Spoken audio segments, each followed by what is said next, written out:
Hello student, तो आज हम देखने वाले हैं assembly language program for factorial of eight bit number using 8051 microcontroller. तो फैक्टोरियल फाइंड आउट किस तरह से करते हैं आप सबको पता होगा। जैसे कि फॉर एग्जांपल यदि मैंने 5 लिया तो फैक्टोरियल ऑफ 5 क्या होगा, 5 into 4 into 3 into 3 2 into 1, right.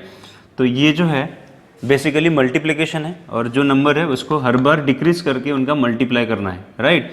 तो अब इसका लॉजिक किस तरह से बनाएंगे, तो लॉजिक बनाते समय सिंपल है, हमारे पास रजिस्टर्स है माइक्रो कंट्रोलर के अंदर, तो जिसका भी ऑपरेशन परफॉर्म कर रहे हैं हम वो नंबर पहले एक्यूमुलेटर में लाएंगे या किसी रजिस्टर में लाएंगे। तो क्या काम करेंगे हम, जिसका फैक्टोरियल फाइंड आउट करना है, जैसे कि हमको नंबर दिया जाएगा 5, तो इसे हम क्या काम करेंगे, एक रजिस्टर मान के चलते R2 में रखेंगे। और आपको पता है 8051 माइक्रो कंट्रोलर में multiplication accumulator and register B के बीच में होता है, यानी मल AB ऐसा होता है। तो मुझे क्या करना पड़ेगा, एक्यूमुलेटर में इनिशियली 1 डाल के रखना पड़ेगा एंड जब भी मल्टीप्लिकेशन करना है तो रजिस्टर R2 का डेटा रजिस्टर B में डालते जाएंगे। फॉर एग्जांपल 5 अगर आया तो आपने 5B में डाला। इन दोनों का मल्टीप्लाई जब करते हैं आप, तो मल्टीप्लाई करने के बाद जो रिजल्ट आता है तो वो रिजल्ट दोनों रजिस्टर में रहता है, रजिस्टर A में भी रहता है और रजिस्टर B में भी रहता है। तब उसमें क्या होगा, रजिस्टर A में लोअर बाइट रहता है, रजिस्टर B में हायर बाइट रहता है। लेकिन इसका मल्टीप्लिकेशन करने के बाद रिजल्ट तो 5 आने वाला है, लेकिन रिजल्ट टोटल क्या होता है 0005, यानी रजिस्टर B के कंटेंट को वो 0 कर देता है, ठीक है। यदि मैंने डायरेक्ट 5 को B में डाला तो एक पहले ही मल्टीप्लिकेशन में रजिस्टर B का डेटा 0 हो जाएगा। इसलिए मुझे क्या करना चाहिए, ये जो नंबर है जिसका फैक्टोरियल निकालना है उसे दूसरे रजिस्टर में स्टोर करके रखना पड़ेगा, जैसे कि R2 है, राइट। तो अभी यहाँ पर क्या हो जाएगा, जैसे ही मल्टीप्लाई हुआ तो सेकंड टाइम यहाँ पर आ जाएगा एक्यूमुलेटर में 05 और रजिस्टर B में 00। अब मैं क्या काम करूँगा, R2 को डिक्रीज करूँगा बाय 1 और अब ये वाला रजिस्टर का डेटा B में भेजूंगा। तो अब क्या हो जाएगा, रजिस्टर B में 04 है और रजिस्टर A में 05 है, दोनों का फिर से मल्टीप्लिकेशन होगा और रिजल्ट जो भी आएगा, मान के चलते यदि डेसिमल की बात किया जाए अभी तो ये 20 हो जाएगा और रजिस्टर B में क्या हो जाएगा डेटा 00।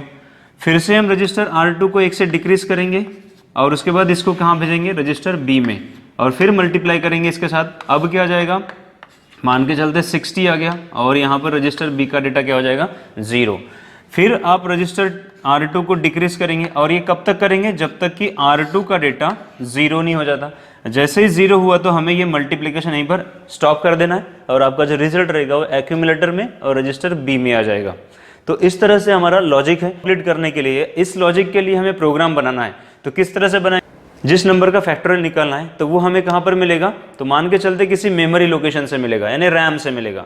सो फॉर एग्जांपल अब मैंने यहाँ पर अगर रैम का अरेंजमेंट देखा तो एड्रेस 50 मान के चलते हैं, इस एड्रेस पे हमें नंबर मिलने वाला है ना, जिस नंबर का फैक्टोरियल निकालना है।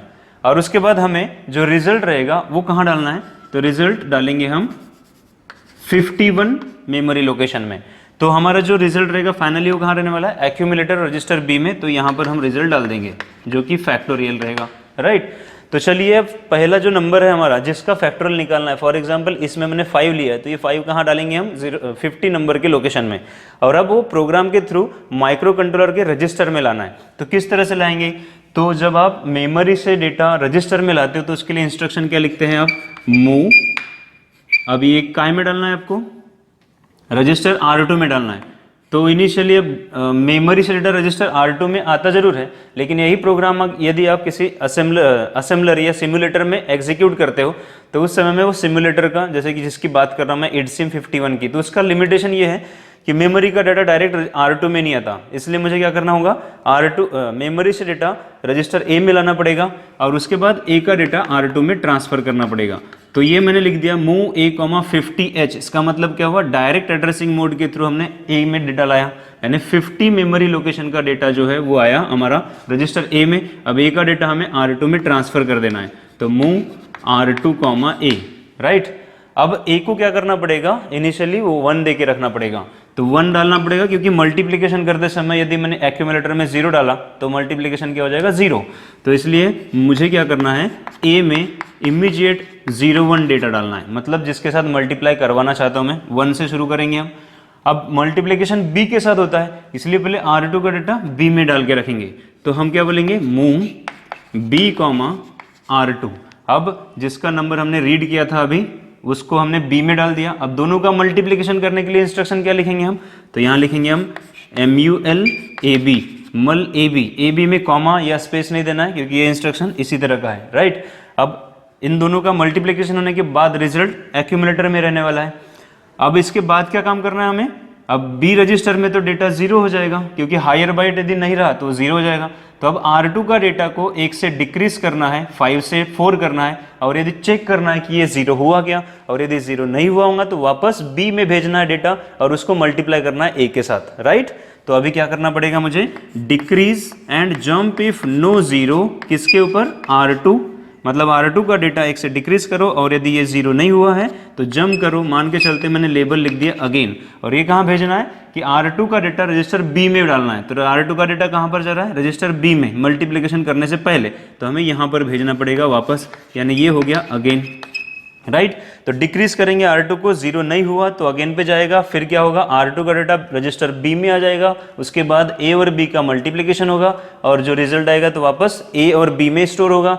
और उसके बाद फिर से हमें R2 का डेटा 1 से डिक्रीज करना है और डिक्रीज करने के बाद चेक करना है 0 हुआ क्या, नहीं हुआ होगा तो वापस अगेन पे जंप कराना है और उसके बाद R2 का डेटा फिर से B में भेजना है। तो ये कंटिन्यू कब तक चलता रहेगा, जब तक कि R2 का डेटा 0 नहीं हो जाता। जैसे ही 0 हुआ तो हमारा कंडीशन फॉल्स हो जाएंगी और इसके तुरंत बाद में जो इंस्ट्रक्शन लिखना है वो कौन सा लिखेंगे, तो हमारा मल्टीप्लिकेशन हो गया है। तब इसके बाद जो रिजल्ट रहेगा वो मेमोरी में भेजना है। कौन सी मेमोरी में, 51 और 52, ठीक है। अब दो लोकेशन इसलिए लिया क्योंकि फैक्टोरियल हो सकता है 8 बिट्स को एक्सीड कर दें, तो 8 बिट को अगर एक्सीड कर दिया तो क्या होगा, दो लोकेशन लगेंगी। तो पहला कौन सा है, लोअर बाइट एक्यूमुलेटर में रहने वाला है, तो एक्यूमुलेटर का डेटा कहाँ भेजना है, 51 में। तो इसलिए हमने लिखना है मूव 51H, A, राइट। अब दूसरा डेटा कहाँ है, रजिस्टर B में, तो पहले B का डेटा A में डालो और A का डेटा फिर 52 में डालो। तो पहले क्या करूँगा, मूव, यहाँ पर लिखेंगे A, B, क्यों, क्योंकि B का डेटा A में डालना है, और उसके बाद में अब डालेंगे मूव 52H, A, और यहाँ आपका प्रोग्राम एंड हो जाता है, राइट। तो ये प्रोग्राम आपका 8 बिट नंबर का फैक्टोरियल फाइंड आउट करने के लिए हो गया। तो आई होप ये प्रोग्राम समझा हो। Thank you.